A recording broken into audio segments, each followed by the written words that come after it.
Hello, this is Ken again. How are you today? Today I'm going to talk about a student in my class, right, this term. I just want to highlight some of the problems that students face here, and as well as the parents, because a few days ago I had one student who actually came to me asking me if I could help him with his assignment. Well, I said, how can I help? I can tell you again how to do it, but if you want to go into more details, you should be talking to your classmates who are already doing it right there and then. While I was talking to him, everybody in the class was trying to do the assignment, and if they have problems, they just raise their hand. I'll just go and help them. So I said, why don't you go to the girl next to you, right? You've been talking to her, so just ask her kindly. I'm sure she will help you. If not, I will ask her to help you as well, to give you some help. But he looked very, panicky, and was like didn't want to go. Still, standing there beside my desk. And while other students are also coming over to ask me some questions, so I had to, say, okay, wait a minute, and try to answer other students' assignment-related questions. And then when the students left, and then he came to me again, right, beside my desk, sit there. I set him, have him seated there, and he asked me if I could help him in, not only telling him what to do, but sort of like helping him to do the assignment and give him a pass so that he can get through the whole term. I said, this is impossible, right? I shouldn't be even talking to you about such, kind of arrangement. What kind of nonsense are you talking about, right? And this assignment is not hard at all. It's not rocket science. It's not accounting. It's marketing, right? It's human resource management. So the concepts are so easy to understand, right? If you have English difficulty, I mean, you can use Google Translate and get some friends to help you, right? You still have to do it yourself. This is college level, right? It's a Diploma of Management. And later I found out that because he was all the while talking to me in Mandarin, and I was a bit annoyed because you're supposed to speak English, and there's so many different students from different nationalities. So I kept speaking to him in English, but later he told me that, in fact, a lot of things I mentioned in English he couldn't even understand. Right? Even the classes that he attended in the first 2 weeks, he couldn't understand. And then he went missing for a few weeks, and now came back, which is a few days ago, came back and asked me if I could help him. And I said, no. Just go and talk to your friend, right? Get your classmate to help you. If you have any problem, which steps you're not clear, talk to her.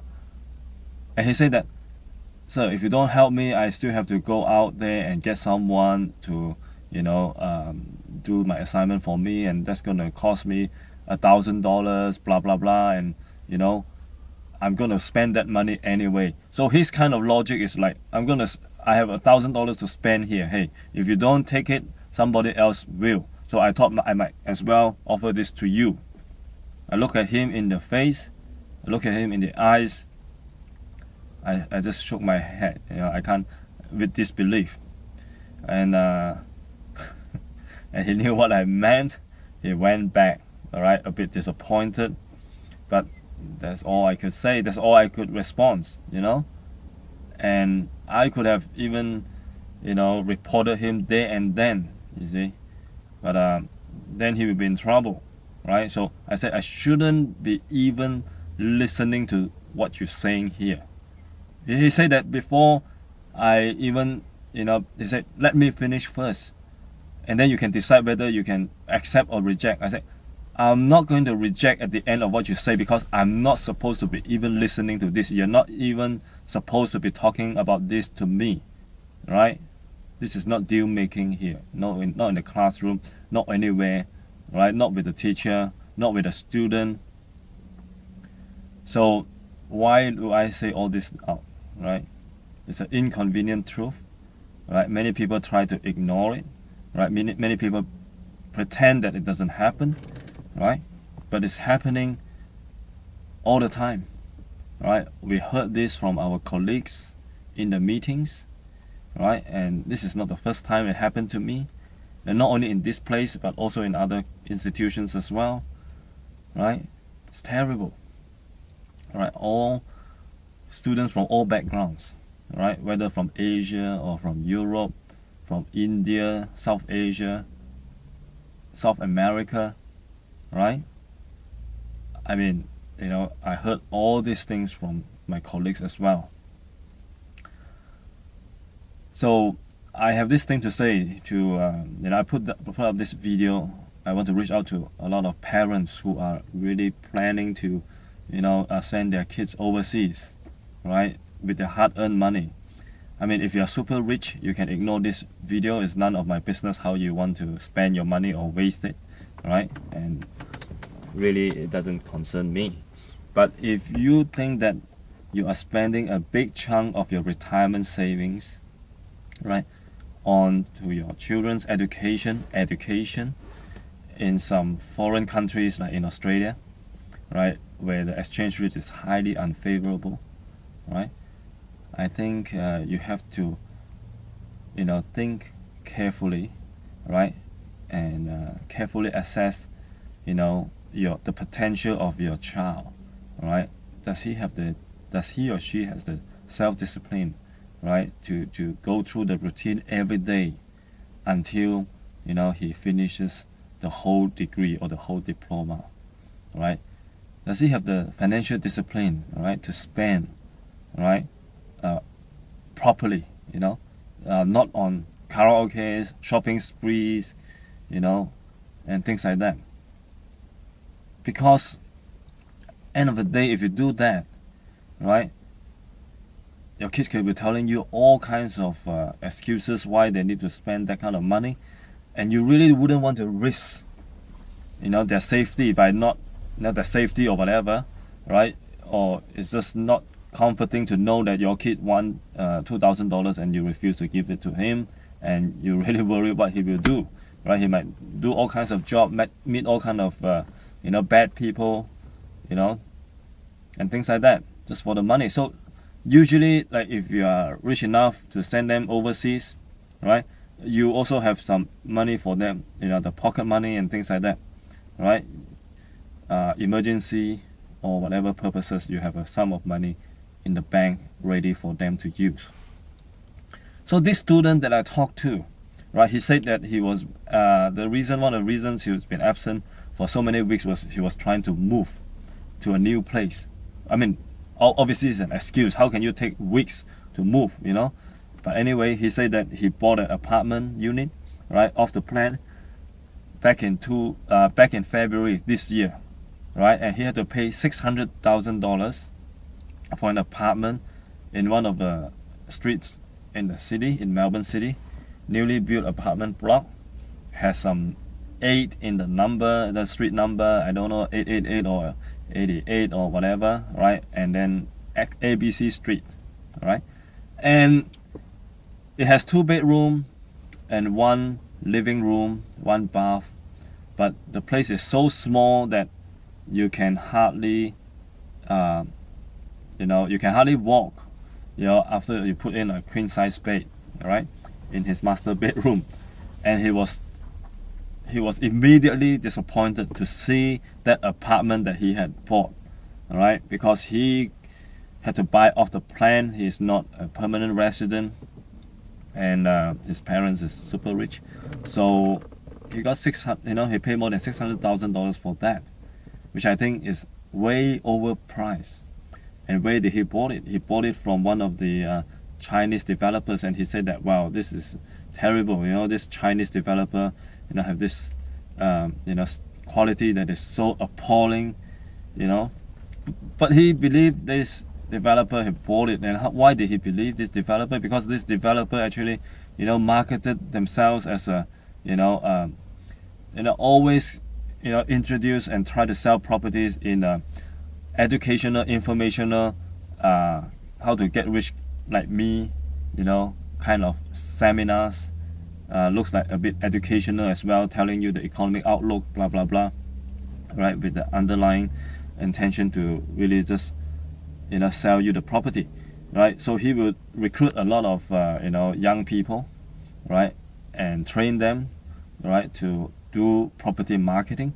But instead of treating them as part of a team and go out to the market to sell properties, they're actually trying to sell property to this team, right?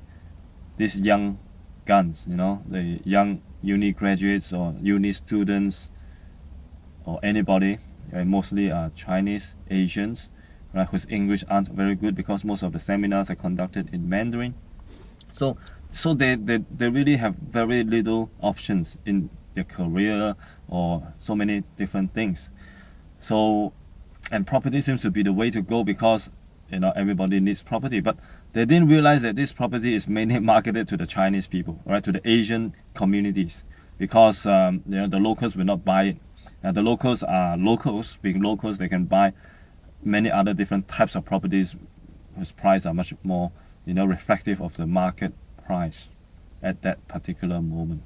So they bought this property, and now is complaining. And I asked him, so will you stay there for long? So he said that no, I'm going to try to exit, as soon as I finish my study, I will try to get someone to buy this. So who are you going to sell it to? Obviously it's overpriced. Well, he said the only people that he could sell to are Chinese people, Asian people, usually the old folks who don't know much, or who doesn't even know how to use the internet, who buys it for their children or grandchildren, right? So he said, maybe some old folks from China, he said, right? Old unsuspecting people, right, from China. You see, it's really sad, You have a kid, you think he's going here to study, but he's wasting all his money, and look at him from head to toe, right? Not one single item is not from, some European brands, okay? And by the look of it, even though it's a t-shirt, it's not a cheap t-shirt, you know what I mean, all right? And it's a leather bag, it's laptop and things like that. So you think you think the children are coming here to make a,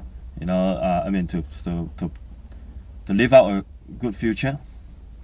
But what happened really in actuality is that, they're not doing what they're supposed to do, which is, complete their studies, attend classes, and then they go simply spend, they consume, buy the things that, buy the best thing that money can buy them, and use money to get, get their grades, you see, because I already know, it even came out on the TV, there's surprisingly large number of Asian students, going to certain websites to, get someone to do the assignments for them, paid lots of money, and assignment done for them, they have failed, right? So they make a complaint like these people are not, unscrupulous, but they themselves are not, doing what they're supposed to do, or what their parents expect them to do at least, because they spend most of the time having fun, right? And not only that, they lie to their parents. In turn, they get lied to by developers or by so many different businesses who are, whose main source of income really come from this group of students, right? The student agents, right? They put you to this school, put you to that college, because when you fail here, you got to go there. When you can't pass there, you got to go to another place. But every time you change to a different college, the agent charge you, or the agent gets some commission from some schools. So the best ideal scenario is that you move school every few months, so that they get enough commission from every school that they send you to. All right. So how much more money you need to use, right, to bail them out? So unless you're super rich, right, I think you better consider, this problem, right? Because if your son and your daughter is not the material for study, not the academic material, there are so many different options. You don't have to force them to come here, right, to study just so they can get a degree, and then thinking somehow it will, give you some faith. Like, look at my son, he's studying here in Australia and he got a degree. You don't need that. You don't need to prove to your friends by sending your son to some place far away with lots of money. And your son doesn't need that to prove himself as well. Right? Because there's so many different ways to prove themselves other than going to school. So just get out of this, mindset. Free yourself. Right? Don't do it for anyone. Do it for yourself. Do it for your son. Do it for your daughter. Because I know a lot of successful businessmen. Right? I know it's none of my business if you're super rich, but a lot of successful, wealthy businessmen, right? They themselves are self-made. They have the discipline. They learn the ropes, They work hard. They have the discipline, right? They care for their family. Right? They send them to the best schools, send their kids to the best schools, thinking that they are taking good care of their education, but in fact they're not, because, they want to make another extra 1 or 2 millions or 10 millions more, and they rather spend 5 years less with their kids, right, while they're growing up in their formative years, right, when they most need their parents to influence them in positive ways, and these parents are out there making their bucks. So what, when you make the money and then you can send them to international school like that one in China? He went to an international school in China for 3-4 years before he come to Australia, right? But yet his English is, you know what I mean? It doesn't fit in the story, He doesn't speak English like someone who's been to an international school for 3-4 years. I'm sure there are some good students in that kind of international school as well in China, but not this person. You know why? Because his parents never spent time when he was young enough to be positively influenced by them, right? The parents were not around, all right? Just thinking by sending them to the best schools, buying the best teachers for them, in the tuition, the kids will automatically be good. No, right? You have the opportunity to influence them, right, while they're growing up year after year after year, until one day they grow too old, all right? Become a teenager, and he doesn't want to listen to you anymore, right? And by then you really have no way of talking to them. No way of talking to them. They won't listen. All they do is they want to have fun and they want to save face, like what this student is doing. Because the parent, he told me, his father told him, like, looks like you're not so interested into study. After all this year, now his father sort of like, has some epiphany moment and said, looks like you really don't like study that much, do you? Because if you don't have to go back to Australia, all right? Just stay here, all right? Work in my company. I'll train you up. Don't go back to, continue your degree, because it seems that you're finding it so hard to study. You know what the student told me? He doesn't want that because he wants to prove to his parents that he can do it. And this boy says that if he can do it, right, get a degree, his father will, instantly, all right, wire him $1 million, Australian dollars, for him to start up his career, whatever career he chooses to do. And one of the careers he told me he wanted to do was in real estate. That was in the first 2 weeks when I met him, right? Was like 2-3 months ago, before he went missing, right? And now I know exactly what kind of real estate business he wanted to get into, because that time he hasn't moved into that apartment. Now he knew he got conned, right? And he think that with $1 million he can, profit from this property market, the ever booming property market, because he heard stories from this guy, the property developer, like how good the property market here is, 23 years bull run, it will never stop, right? So all you need to do is just buy this property, keep it for a few months, and you sell it, and you make huge capital gain, right?